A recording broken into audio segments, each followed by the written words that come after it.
देहरादून में कृषि मंत्री गणेश जोशी अधिकारियों के साथ की कृषि अनुसंधान परिषद बैठक में वर्चुअली शामिल हुए। कई राज्यों के कृषि अधिकारी जुड़े, कृषि योजनाओं को लेकर समीक्षा की।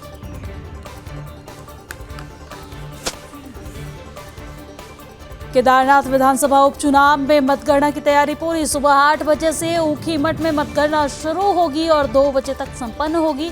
मतगणना स्थल को 3 जोनों में बांटा गया।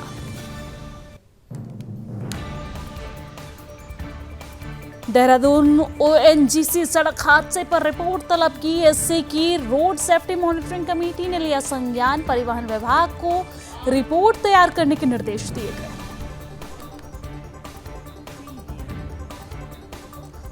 उत्तराखंड में शीतकालीन यात्रा शुरू करने की मांग। शंकराचार्य ने कहा कि शीतकालीन गद्य स्थल में 4 धाम यात्रा शुरू की जाए। मूलभूत विकास अवस्थापना के कार्यों के बाद यात्रा पर फैसला लेगी सरकार।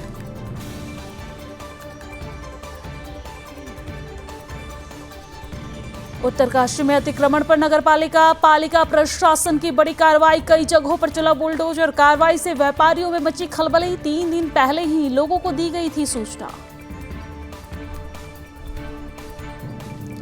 आपदा को लेकर आपदा प्रबंधन विभाग सतर्क। आपदा प्रभावितों को मुआवजा राशि मुहैया करने के निर्देश दिए। आपदा से निपटने के लिए उपकरणों के प्रपोजल के निर्देश।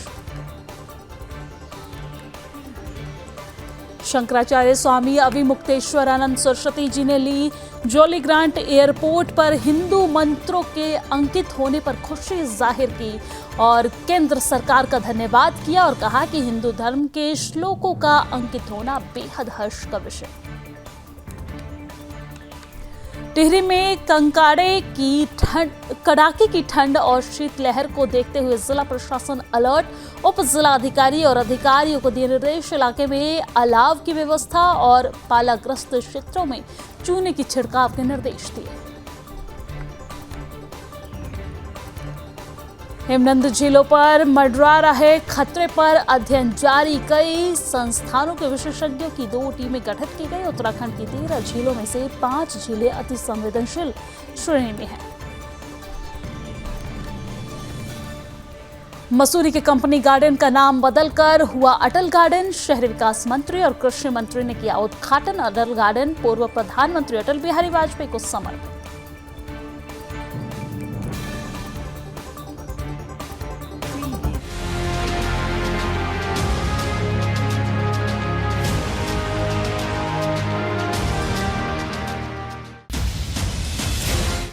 नमस्कार, सुदर्शन न्यूज पर अपना उत्तराखंड देख रहे हैं आप। मैं हूं आपके साथ दिव्या सिंह। बुलेटिन की शुरुआत बड़ी खबर के साथ करेंगे। बड़ी जानकारी आपको दे दें कि दिल्ली में आज भारतीय जनता पार्टी की बड़ी बैठक हो रही है और उस बैठक में भारतीय जनता पार्टी संगठन चुनावों की कार्य योजना पर चर्चा होगी, जिसमें प्रदेश अध्यक्ष महेंद्र भट्ट, संगठन महामंत्री अजय कुमार और प्रदेश संगठन चुनाव प्रभारी खजान दास भी शामिल होंगे।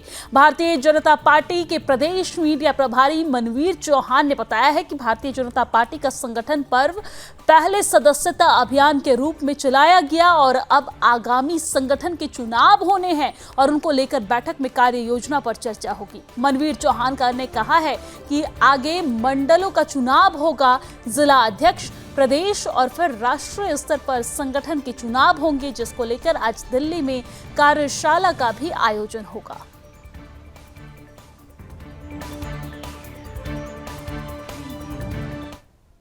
मुझे लगता है, जैसे कि हम पहले से कह रहे हैं कि केदारनाथ के अब तक के जितने भी विधानसभा चुनाव हुए उसमें सबसे बड़ी जीत भारतीय जनता पार्टी को इस चुनाव में मिलने वाली है और मुझे उम्मीद है कि प्रदेश के अंदर भी एक बड़ी जीत ये रिकॉर्ड बनाएगी। और जिस प्रकार से वहाँ की जनता ने आदरणीय प्रधानमंत्री नरेंद्र भाई मोदी जी के द्वारा जो केदारनाथ पुनर्निर्माण को लेकर के और केदारनाथ को विश्व स्तर पर एक नई पहचान देने का काम किया गया है और हमारे प्रदेश के मुख्यमंत्री माननीय पुष्कर सिंह धामी जी के द्वारा जिस प्रकार से वहां पर लोगों से वादा किया गया था कि जब तक ये विधानसभा विधायक के पद से रिक्त है तब तक मैं विधायक के रूप में आप पूरे सभी जनता की जो मैं सेवा करूंगा और विधायक के रूप में विकास के कार्यों को आगे बढ़ाऊंगा।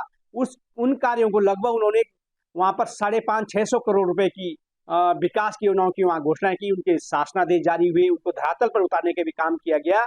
ऐसा काम वहाँ पर आदरणीय मुख्यमंत्री द्वारा किया गया। इस पर वहाँ की जनता मुहर लगाने जा रही है और एक बड़ी जीत भारतीय जनता पार्टी देने वाली है।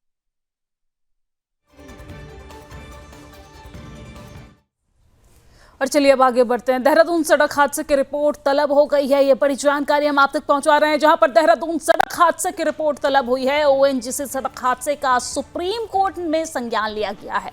एससी की रोड सेफ्टी मॉनिटरिंग सेफ्टी के लिए संज्ञान लिया। आपको जानकारी दे दें कि रोड सेफ्टी मॉनिटरिंग कमेटी ने शासन से जवाब मांगा है। परिवहन विभाग को रिपोर्ट तैयार करने के निर्देश दिए गए हैं। और आपको जानकारी दे दें कि आरटीओ का कहना है कि घटना की जांच की जा रही है। 15 दिसंबर तक एससी की कमेटी को भेजनी है रिपोर्ट और कारणों सुझावों की रिपोर्ट में शामिल किया जा रहा है। आपको ये जानकारी दे दें कि 11 नवंबर को रात ओएनजीसी चौक पर हादसा हुआ था और हादसे में सवार 7 लोगों में से 6 की मौत हो गई थी। एक युवक अभी भी अस्पताल में इलाज उसका जारी है। देहरादून सड़क हादसे की रिपोर्ट तलब की गई है। राजधानी देहरादून के ओएनजीसी चौक पर हुए हादसे का संज्ञान सुप्रीम कोर्ट की रोड सेफ्टी मॉनिटरिंग कमेटी ने लिया है और कमेटी ने शासन से इस पर जवाब मांगा है। पूछा गया है कि आखिर हादसे के बाद शासन के स्तर से क्या कुछ कदम उठाए गए हैं और इस हादसे के पीछे क्या कुछ वजह रही है। ऐसे तमाम बिंदुओं पर कमेटी ने शासन से रिपोर्ट मांगी है, जिसके बाद शासन ने परिवहन विभाग को बिंदुवार रिपोर्ट तैयार करने के निर्देश दिए हैं। आरटीओ प्रवर्तन शैलेश तिवारी ने बताया है कि घटना की जांच की जा रही है। घटना के पीछे के कारणों की पड़ताल करने के साथ ही सुझावों को भी रिपोर्ट में शामिल किया जा रहा है, ताकि शहर में ऐसे हादसों से बचा जा सके।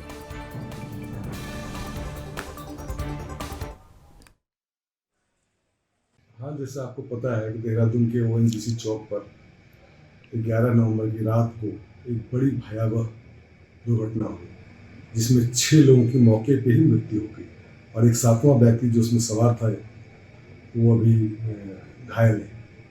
और वस्तुतः ये लोग इनोवा वाहन पे सवार थे और बल्लूपुर की तरफ से गाड़ी आ रही थी। ओएनजीसी चौक पर एक कंटेनर से पीछे से इसमें कोलिजन हुआ और उसके बाद इनोवा गाड़ी बहुत हद तक डैमेज हो गई और 50-60 फीट आगे तक घिसटती हुई चली गई और घिसटती हुई गई और एक पेड़ में टकरा गई।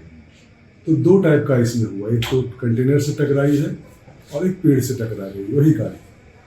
तो चूंकि ये बहुत ज़्यादा नुकसान हुआ है और देखने में पता चला कि संभवतः इसमें ओवर स्पीडिंग का केस रहा होगा, क्योंकि यह तभी है जब इतना ज़्यादा नुकसान तभी होगा जब गाड़ी की स्पीड थोड़ी ज़्यादा रही, है ना। तो इसको लेकर के हम लोग बहुत चिंतित है, परिवहन विभाग भी चिंतित है, हम इससे रिपोर्ट भी मांगा गया है।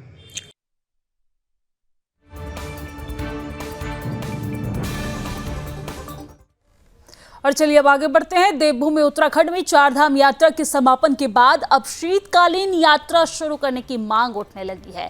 वही शंकराचार्य स्वामी अविमुक्तेश्वरा आनंद का कहना है कि सरकार को 4 धाम यात्रा के शीतकालीन गद्दी स्थल पर 4 धाम यात्रा शुरू कर देनी चाहिए। वही बद्री केदार मंदिर समिति के अध्यक्ष अजिंद्र अजय का कहना है कि सरकार शीतकालीन गद्दी स्थलों पर 4 धाम यात्रा शुरू करने के लिए मूलभूत विकास अवस्थापना के लिए कार्य कर रही है। मुख्यमंत्री पुष्कर सिंह धामी के नेतृत्व में प्रथम चरण के कई कार्य पूर्ण होने की ओर है। जैसे ही सरकार मूलभूत अवस्था कार्यों को पूरा कर लेगी, उसके बाद शीतकालीन यात्रा पर फैसला लेगी।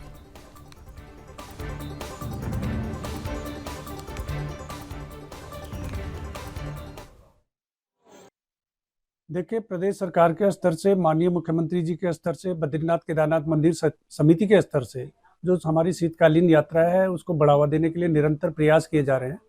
मैं इस क्रम में अवगत कराना चाहूँगा आपको कि बद्रीनाथ केदारनाथ मंदिर समिति द्वारा जो हमारे शीतकालीन गद्दी स्थल हैं, जैसे ऊखीमठ स्थित ओंकारेश्वर मंदिर है जहाँ पर बाबा केदार की शीतकालीन पूजा होती है। इसके अलावा मधमेश्वर जी की जो डोली होती है वो भी वहीं पर अवस्थित होती है, उसकी भी पूजा वहीं पर संपादित की जाती है। इसके अलावा वहाँ पर पंच केदारों का गद्दी स्थल भी है, तो उसको वहाँ पर आधारभूत बुनियादी सुविधाओं के विकास के लिए हम प्रयास कर रहे हैं। वहाँ पर एक बड़े प्रोजेक्ट पे हम काम कर रहे हैं और उसको जो प्रथम चरण का हमारा कार्य है उस परियोजना का वो प्रारंभ हो चुका है, वो लगभग समाप्ति की ओर है। इसके पश्चात हम द्वितीय चरण का उसका डीपीआर डिजाइन तैयार करवा रहे हैं।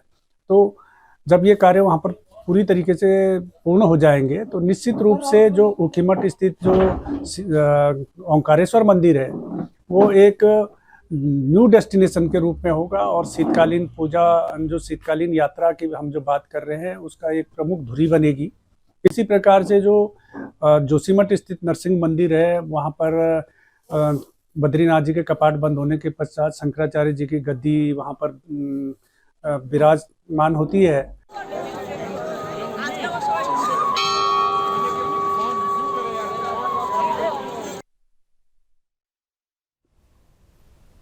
और चलिए अब आगे बढ़ रहे हैं। उत्तरकाशी में अतिक्रमण पर बुलडोजर चला है, ये बड़ी जानकारी हम आप तक पहुंचा रहे हैं उत्तरकाशी से, जहां पर उत्तरकाशी में अतिक्रमण पर बुलडोजर चला है और कार्रवाई से व्यापारियों में खलबली मच गई है। तंबाखानी, हनुमान चौक और भटवाड़ी रोड पर यह अभियान चलाया गया है। लोगों को 3 दिन पहले ही इसकी सूचना दी गई थी, ऐसा अधिकारी का कहना है। और आपको ये जानकारी दे दें कि हिंदू संगठन ने हनुमान चौक में पूजा के लिए ज्ञापन दिया और हनुमान चौक में जिहादियों ने अतिक्रमण कर रखा था, जिसके बाद आज कार्रवाई हुई है। जिहादियों के अतिक्रमण को ध्वस्त करने की मांग लगातार की जा रही थी। नगर पालिका प्रशासन ने ये बड़ी कार्रवाई की गई है और नगर पालिका प्रशासन की तरफ से तो ये बड़ी जानकारी हम आप तक उत्तरकाशी से पहुंचा रहे हैं, जहां पर उत्तरकाशी से ये खबर है, जहां शहर भर में अतिक्रमण पर नगर पालिका प्रशासन की तरफ से बड़ी कार्रवाई करते हुए बुलडोजर से अतिक्रमण को हटाया गया है। बुलडोजर से जो अतिक्रमण करके बिल्डिंग्स बनाई गई थी, जो व्यापार यहाँ पर चलाया जा रहा था, उसे ढहा गया है और नगर पालिका की टीम ने तंबाखानी, हनुमान चौक, भटवाड़ी रोड पर अतिक्रमण हटाने का अभियान शुरू किया है और इससे शहर के व्यापारियों में हड़कंप मच गया। पालिका ने पहले ही चेतावनी जारी कर दी थी। इधर नगर पालिका के अधिशासी अधिकारी शालिनी ने बताया है कि उच्च अधिकारियों के निर्देश पर पालिका ने शहर के आम रास्तों पर और नालियों के ऊपर अवैध रूप से खोखे बनाए गए लोगों को 3 दिन पहले ही सूचित किया था और अवैध कब्जा जमाए लोग तुरंत जगह खाली कर दे, लेकिन कुछ लोगों ने इस अपील का पालन नहीं किया, जिसके बाद ये कार्रवाई की गई है। नगर पालिका प्रशासन ने नगर क्षेत्र में अभियान चलाकर अवैध अतिक्रमण को ध्वस्त करने की कार्रवाई की है। उन्होंने कहा है कि यहां अभियान लगातार जारी रहेगा और जब तक पूरा शहर अतिक्रमण मुक्त ना हो जाए तब तक ये कार्रवाई यूं ही जारी रहेगा। वहीं शहर के व्यापारी ने नगर पालिका प्रशासन पर आरोप लगाते हुए कहा है कि पालिका प्रशासन ने बिना नोटिस के हमारे खोखे को ध्वस्त कर दिए हैं, जिससे हमारे सामने रोजी रोटी का संकट पैदा हो गया है। उन्होंने कहा है कि यदि पालिका प्रशासन उत्तरकाशी शहर के संपूर्ण अतिक्रमण को नहीं हटाती तो नगर पालिका के खिलाफ मोर्चा खोल दिया जाएगा। वही हिंदू संगठन के लोगों ने जिला प्रशासन को ज्ञापन देकर यह मांग की थी कि हनुमान चौक में जो हनुमान जी की मूर्ति है उसमें पूजा करने के लिए कोई रास्ता नहीं है, जो कि उस रास्ते पर विशेष समुदाय के लोगों द्वारा अतिक्रमण किया गया है।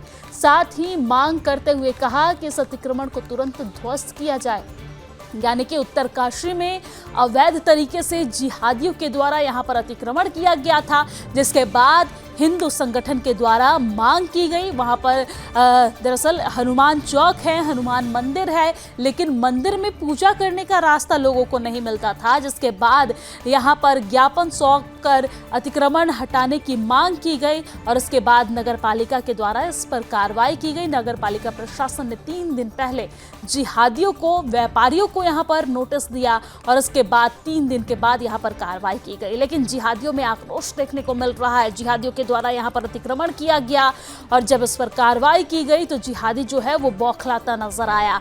लेकिन अब हनुमान चौक पर हनुमान जी की मूर्ति की पूजा कर सकेंगे हिंदू संगठन के लोग। हिंदुओं के द्वारा यहां पर पूजा करने को लेकर लगातार मांगे की जा रही थी, लेकिन यहां पर जिहादियों ने पूरी तरीके से अतिक्रमण कर रखा था, जिसकी वजह से पूजा पाठ में काफी दिक्कतों का सामना करना पड़ रहा था। वहीं नगर पालिका प्रशासन के द्वारा कार्रवाई की गई तो जिहादियों में बौखलाहट देखने को मिल रही है, आप तस्वीरों में भी देख सकते हैं।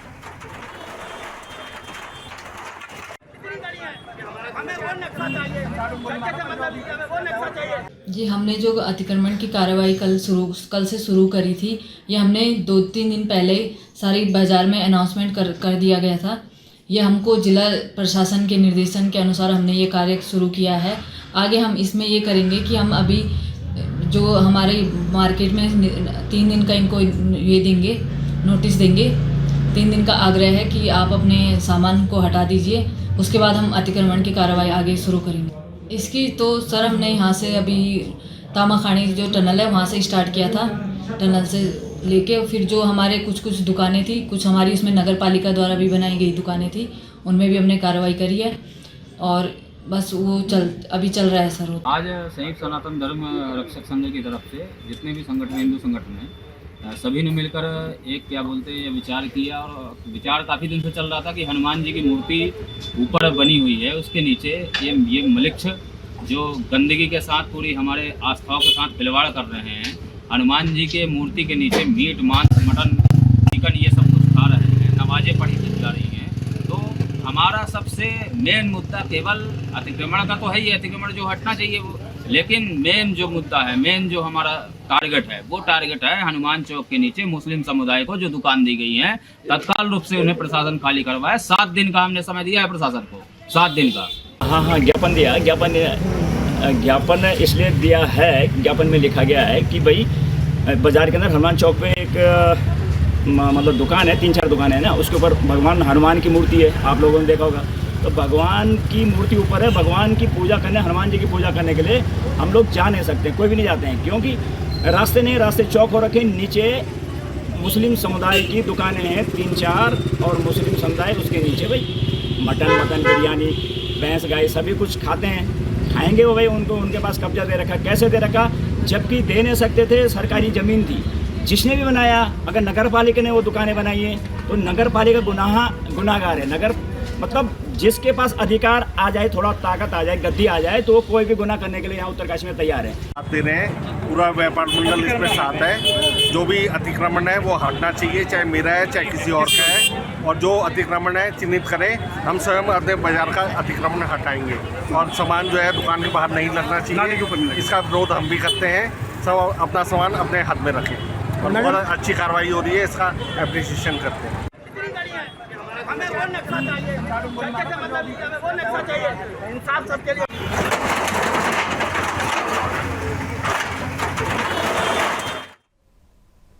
और चलिए अब आगे बढ़ते हैं। भारतीय कृषि अनुसंधान परिषद की बैठक में उत्तराखंड के कृषि मंत्री गणेश जोशी वर्चुअली शामिल हुए।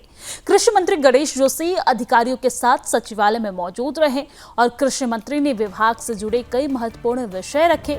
आपको ये जानकारी दे दें कि भारतीय कृषि अनुसंधान परिषद की क्षेत्रीय समिति की 28वीं बैठक में वर्चुअल तरीके से कई राज्यों के कृषि अधिकारी जुड़े रहे और इस बैठक में कृषि योजनाओं को लेकर समीक्षा की गई। कृषि मंत्री गणेश जोशी का कहना है कि उत्तराखंड राज्य में जंगली जानवर किसानों के लिए एक बड़ी समस्या खड़ी कर रहे हैं। जंगली जानवर फसलों को नुकसान पहुंचा रहे हैं और इस बात पर भी चर्चा की गई। उन्होंने कहा कि देश के कई कृषि संस्थाओं के कृषि वैज्ञानिक भी बैठक में वर्चुअल तरीके से शामिल हुए। उनका कहना है कि किसानों को जंगली जानवर से कैसे निजात दिलाई जाए, इस बात को लेकर चर्चा की गई है।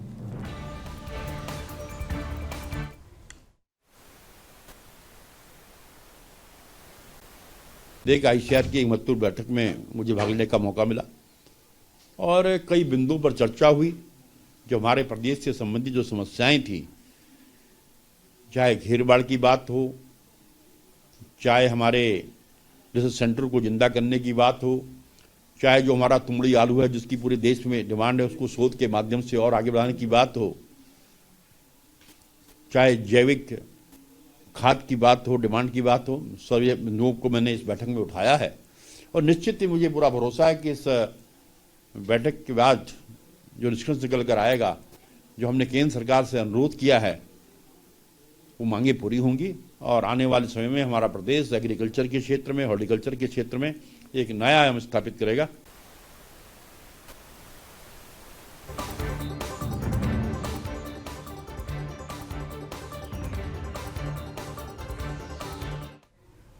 और चलिए अब आगे बढ़ते हैं। केदारनाथ उपचुनाव के मतगणना की तैयारी पूरी हो चुकी है, क्योंकि कल मतगणना है और केदारनाथ उपचुनाव के मतगणना की तैयारी पूरी हो चुकी है। सुबह 8 बजे से ऊखीमठ में मतगणना शुरू होगी। मतगणना स्थल को 3 जोनों में बांटा गया है। आपको ये जानकारी दे दें कि सुबह 8 बजे से शुरू होकर 2 बजे तक संपन्न होगी मतगणना और मतदान कर्मियों की मतगणना की ट्रेनिंग प्रक्रिया पूरी हो गई है। अपर मुख्य निर्वाचन अधिकारी विजय कुमार जोगदंडे ने इस बात की जानकारी दी है। दरअसल आपको जानकारी दे दें कि केदारनाथ विधानसभा के उपचुनाव के मतगणना के लिए तैयारियां जो है वो पूरी कर ली गई है। अधिकारी के द्वारा इस बात की जानकारी दी गई है क्योंकि कल यानी कि शनिवार को मतगणना है और प्रदेश के अपर मुख्य निर्वाचन अधिकारी विजय कुमार जोगदंडे ने बताया है कि सुबह 8 बजे से ऊखीमठ में मतगणना शुरू होगी। उन्होंने ये भी कहा है कि मतगणना के लिए सभी तैयारियां पूरी कर ली गई है। साथ ही सुरक्षा की दृष्टि से पूरे मतगणना स्थल को 3 जोनों में बांट दिया गया है। मतदान कर्मियों को मतगणना के लिए ट्रेनिंग की प्रक्रिया भी पूरी कर ली गई है। उन्होंने कहा है कि मतगणना सुबह 8 बजे से शुरू होगी और लगभग 1:30 से 2 बजे तक संपन्न हो जाएगी।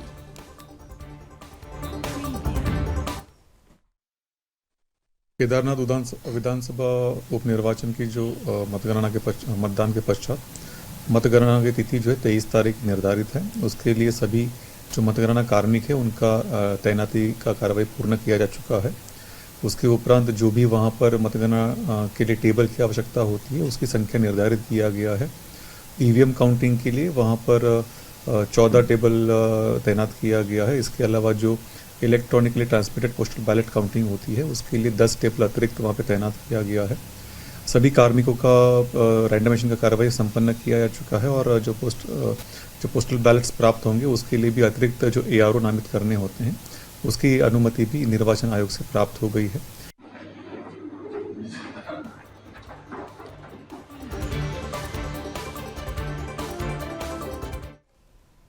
और आगे बढ़ते हैं, लेकिन इस बीच एक और बड़ी खबर सामने आ रही है। आपको बता दें कि उपनल कर्मियों के मामले में दाखिल होगी अब याचिका। ये बड़ी जानकारी सामने आ रही है, जहां पर सैनिक कल्याण विभाग के सचिव ने निर्देश जारी किए हैं। चिकित्सा, शिक्षा, लोक निर्माण, आयुष, कौशल विकास, सेवा योजना और इसके साथ सिंचाई, लघु सिंचाई विभाग को निर्देश भी दे दिए गए हैं। सभी विभाग दाखिल करेंगे पुनर्विचार याचिका और सुप्रीम कोर्ट में दाखिल की जाएगी याचिका। उपनल कर्मियों के मामले में दाखिल होगी याचिका। सैनिक कल्याण विभाग के सचिव ने निर्देश जारी किए हैं। तो बड़ी जानकारी हम आप तक पहुंचा रहे हैं, जहां पर सैनिक कल्याण विभाग के सचिव दीपेंद्र चौधरी ने निर्देश जारी किए हैं, जिसमें चिकित्सा, शिक्षा, लोक निर्माण, आयुष और आयुष शिक्षा, कौशल विकास, सेवा योजना, सिंचाई, लघु सिंचाई विभाग को निर्देश दिए गए हैं। ये सभी विभाग सुप्रीम कोर्ट में पुनर्विचार याचिका दाखिल करेंगे और ये उपनल के 22,000 से ज्यादा कर्मियों को नियमित करने का पूरा मामला है।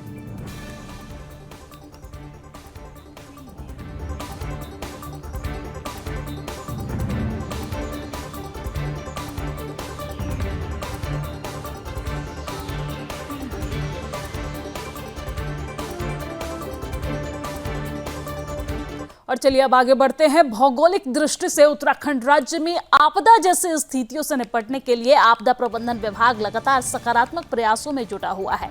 मॉनसून सीजन से निपटने के बाद अब एक बार फिर से आपदा प्रबंधन विभाग आने वाले समय के लिए अपनी तैयारी में जुट गया है। प्रदेश में आपदा प्रबंधन सचिव विनोद कुमार सुमन ने सभी जिलाधिकारियों को निर्देश दिए हैं कि वो इस दिशा में सकारात्मक पहल करें और इसके अलावा पिछले दिनों कई क्षेत्रों में आपदा के बाद लोगों के पुनर्वास और आपदा की भरपाई के लिए मुआवजा राशि मुहैया करने को लेकर भी उन्होंने जिलाधिकारी को निर्देश दिए हैं।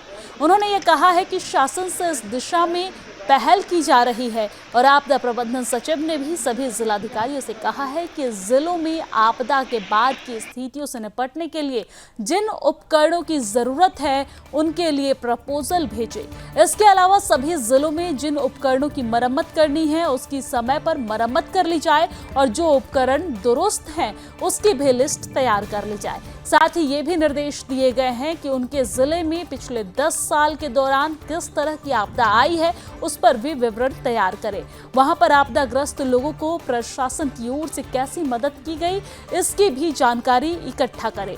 कुल मिलाकर आपदा प्रबंधन विभाग अब आने वाले दिनों के लिए सकारात्मक पहल करने में जुटा हुआ है ताकि आपदा जैसी स्थितियां आने पर तुरंत कार्रवाई की जा सके। के लिए जनपदों को बहुत सारे प्रकार के उपकरण दिए गए हैं।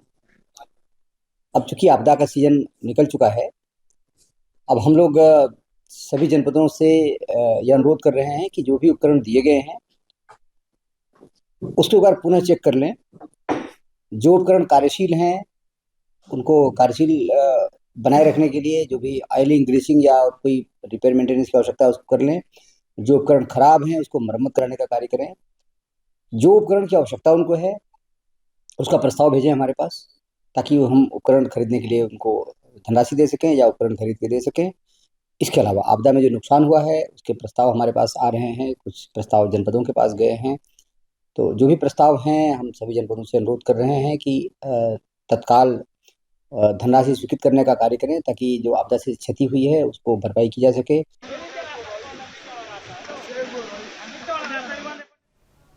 ज्योतिषपीठ के शंकराचार्य स्वामी अविमुक्तेश्वरानंद सरस्वती जी ने जौलीग्रांट एयरपोर्ट पर हिंदू मंत्रों के अंकित किए जाने पर खुशी जाहिर की है, खुशी व्यक्त की है। साथ ही सरकार का भी उन्होंने धन्यवाद किया है। उन्होंने कहा है कि पूर्व में बौद्ध धर्म के मंत्र वहां पर अंकित किए गए थे, लेकिन अब वहां पर हिंदू धर्म के श्लोक अंकित किए गए हैं, जो कि बेहद हर्ष का विषय है, खुशी की बात है। उनका कहना है कि हालांकि बौद्ध धर्म से उनका कोई द्वेष नहीं है, लेकिन देवभूमि में यह किया जाना उचित ही है।